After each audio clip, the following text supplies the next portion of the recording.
Hello friends, आज मैं आपके साथ इकोनॉमिक्स का एक और टॉपिक लेके आया हूँ और टॉपिक का नाम है डिटर्मिनेंट्स ऑफ मनी सप्लाई। ऐसे कौन कौन सी चीज़ें हैं जो मनी सप्लाई को असर डालती हैं, इस वीडियो में मैं आपके साथ डिस्कस करूंगा।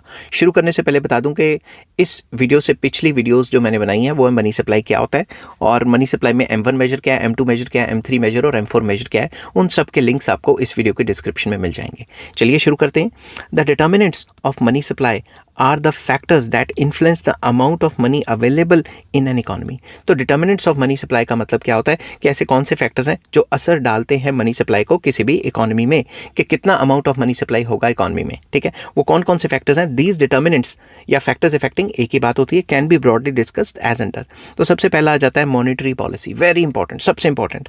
Monetary policy conducted by central banks influences the money supply through various tools and mechanism। तो मनी सप्लाई को कंट्रोल करने के लिए सबसे इंपॉर्टेंट चीज़ मॉनेटरी पॉलिसी आ जाती है, जो कि कंट्री का सेंट्रल बैंक, हेड बैंक बनाता है। Here are some ways monetary policy affects the money supply। किस तरीके से, कुछ तरीके मैंने बताए हुए हैं। सबसे पहला, open market operations. Central banks buy and sell securities on the open markets to increase और decrease the supply of money या मनी सप्लाई। तो सेंट्रल बैंक ओपन मार्केट में गवर्नमेंट की सिक्योरिटीज़ को खरीदता और बेचता है, जिससे वो मनी सप्लाई को कंट्रोल कर सकता है। अगर मान लो मनी सप्लाई मार्केट में हाई है तो वो अपनी गवर्नमेंट की सिक्योरिटीज़ को बेचेगा। जब बेचेगा तो लोगों को बेच के पैसे ले लेगा, उससे मनी सप्लाई जो है निकल जाएगी इकॉनमी से, एंड वाइस वर्सा। अगर मनी सप्लाई हाई है और वो मनी सप्लाई को कम करना चाहता है तो बेचेगा, और अगर मनी सप्लाई लो है उसको हाई करना चाहता है तो बाय बैक कर लेगा। जिन जिनको बेचा हुआ है उनसे वापस खरीद लेगा ताकि इकॉनमी में पैसा चला जाए। नेक्स्ट है interest rates. Very important. Central bank set interest rates to influence borrowings cost and in turn money supply. Central bank interest rate को असर करता है डायरेक्टली। अगर मार्केट में पैसा काफ़ी ज़्यादा है, मनी सप्लाई काफ़ी ज़्यादा है, तो वो रेट ऑफ इंटरेस्ट को बढ़ा देगा ताकि लोग लोन्स ही ना लें। जब लोन्स ही नहीं लेंगे तो मनी सप्लाई कुछ हद तक कंट्रोल की जा सकती है। समझ की बात, and vice versa. Next, reserve requirements. Central bank set reserve requirements which dictate the percentage of deposits commercial banks must hold in reserves rather than lending out. तो कमर्शियल बैंक्स कितना पैसा जो है रिजर्व्स रखेंगे वो रिजर्व रिक्वायरमेंट्स के under central bank बताता है। जितना ज़्यादा पैसा रखना पड़ेगा उनको, अपनी टोटल कैपिटल का जितना ज़्यादा परसेंट रखना पड़ेगा, उतना ही कम वो लोन्स दे पाएंगे। तो सिंपल वर्ड्स में, लोन्स कितना दे पाएंगे, लोन्स कितना नहीं दे पाएंगे, बैंक वो भी रिजर्व रिक्वायरमेंट्स जो हैं सेंट्रल बैंक जो डिसाइड करता है छोटे बैंकों के लिए, उसके ऊपर डिपेंड करती है। तो इस हिसाब से वो मनी सप्लाई को कंट्रोल कर लेता है। Hence changes in the reserve requirements influence the money supply. क्योंकि बैंक्स लोन ज़्यादा दे पाएंगे या कम दे पाएंगे, उससे असर तो पड़ेगा ही। नेक्स्ट आ जाता है quantitative easing. Very important. Central banks create new money to purchase assets such as government bonds from the banks injecting liquidity in the economy. तो जो भी गवर्नमेंट के बॉन्ड्स उन्होंने बैंकों वगैरह को दिए हुए हैं या जिनको दिए हुए हैं, उनसे जब वापस खरीदेगा तो मनी सप्लाई को इन्फ्यूज़ करेगा ना इकॉनमी में। तो अगर मनी सप्लाई कम है, रिसेशनरी सिचुएशन या डिप्रेशन चल रहा है इकॉनमी में, तो बॉन्ड्स खरीद के बैंकों से वो उनको पैसे इन्फ्यूज़ करेगा, नया नोट छाप के भी देगा वो, जिससे कि मनी सप्लाई बढ़ जाएगी। Next, forward guidance. Central banks communicate their future policy intentions to influence the market expectations and shape the money supply। तो फॉरवर्ड गाइडेंस भी सेंट्रल बैंक्स प्रोवाइड करते हैं कि आने वाले टाइम पे ऐसा हो जाएगा, वैसा हो जाएगा, इन्फ्लेशन रेट का ये टारगेट है, फलाना है, ढिमकाना है, जिसकी वजह से मनी सप्लाई इकॉनमी में असरदार रहती है। नेक्स्ट है liquidity provisions. Very important. Central bank provides liquidity to financial system through various facilities such as discount window. Discount window के थ्रू भी लिक्विडिटी प्रोवाइड करता है। ये क्या होती है? Discount window is a facility provided by the central bank that allows commercial banks and other depository institutions to borrow money directly from the central bank. इसके अंदर अगर किसी भी फाइनेंशियल इंस्टीट्यूशन को अगर कोई पैसे की प्रॉब्लम पड़ गई है तो वो डायरेक्टली जो है डिस्काउंट विंडो के थ्रू आरबीआई से, सेंट्रल बैंक से लोन्स ले सकते हैं। The central banks provide this facility to help banks to meet their short term liquidity needs and maintain financial stability. Short term में अगर किसी बैंक के पास पैसा कम हो गया और उसको थोड़ी देर के लिए शॉर्ट टर्म के लिए पैसा चाहिए तो वो डिस्काउंट विंडो से आरबीआई के थ्रू ले सकता है। मगर आरबीआई हर एक को थोड़ी ना देगा ऐसे लोन, उन्हीं बैंक्स को देगा जो बैंक्स अच्छे से जो आरबीआई की जो पॉलिसीज़ हैं वो फॉलो करती हैं, ठीक है, जो गुड बुक्स में। नेक्स्ट है regulatory policies.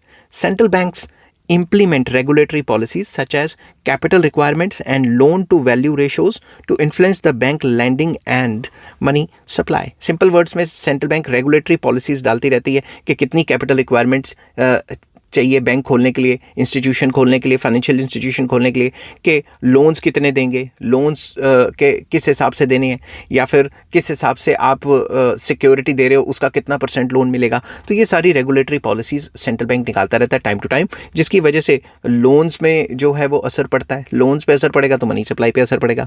Next, money market operations, very important. Central banks conduct money market operations such as repo rate and reverse repo rate to manage the liquidity and influence the money supply. तो central bank जो है repo rate और reverse repo rate को भी time to time change करता रहता है, जिसकी वजह से मनी सप्लाई असरदार होती है। मैंने रेपो रेट और रिवर्स रेपो रेट अलग वीडियो में समझाए हुए हैं, अगर आपको वो अच्छे तरीके से समझने हैं तो मुझे कमेंट कर देना, ठीक है।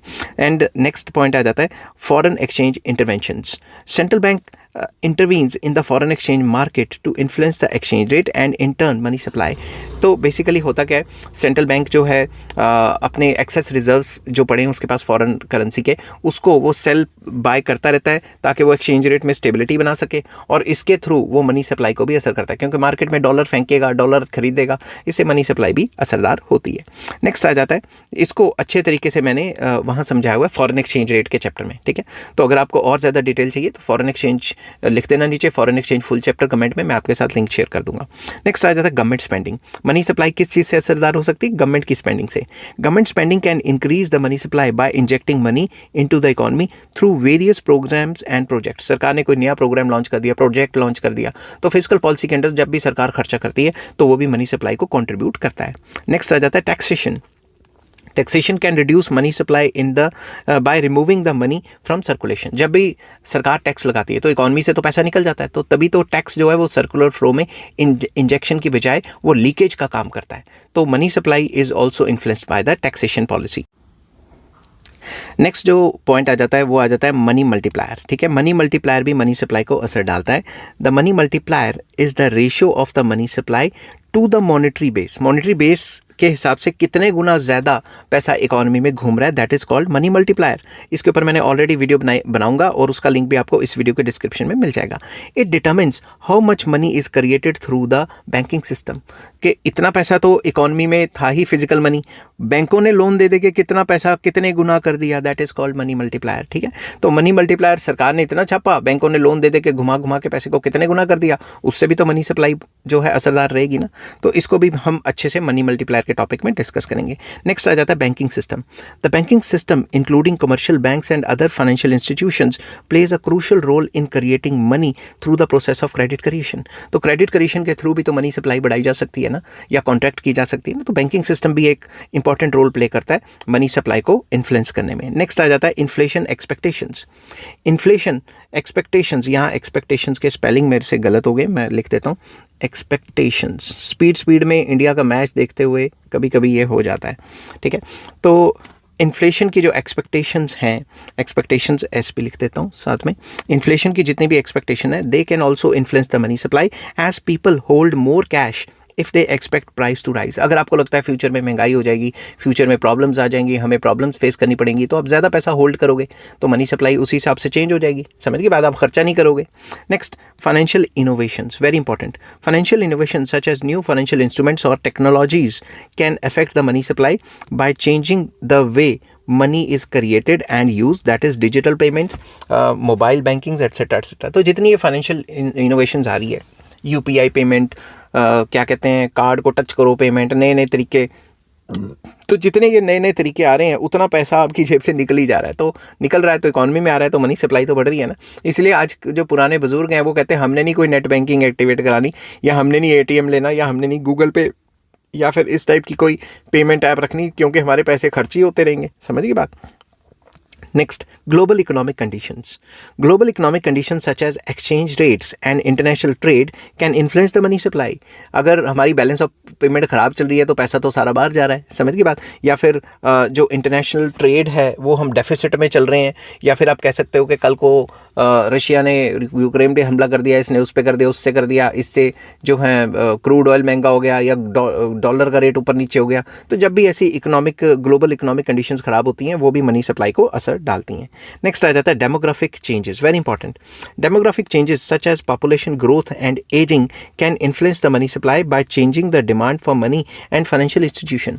जब भी डेमोग्राफिक चेंजेस आती हैं या एज कंपोजिशन में चेंजेस आती हैं, एजिंग पॉपुलेशन ज़्यादा हो रही है या फिर जवानों की पॉपुलेशन ज़्यादा हो रही है, क्या है, एज के जो डिविडेंड्स हमें मिल पा रहे हैं, डेमोग्राफिक डिविडेंड्स मिल पा रहे हैं, नहीं मिल पा रहे, ये सारी चीज़ें मनी सप्लाई को असर करती हैं। अगर बूढ़ों की पॉपुलेशन ज़्यादा होगी तो money supply will be different, अगर यंग पॉपुलेशन ज़्यादा होगी तो मनी सप्लाई इकॉनमी में डिफरेंट होगी। ठीक है, आई होप ये वीडियो आपको पसंद आई होगी। अगर पसंद आती है तो please like, share and subscribe. Next topic मैं आपके साथ डिस्कस करूंगा high powered money and money multiplier. Till then take care, bye bye.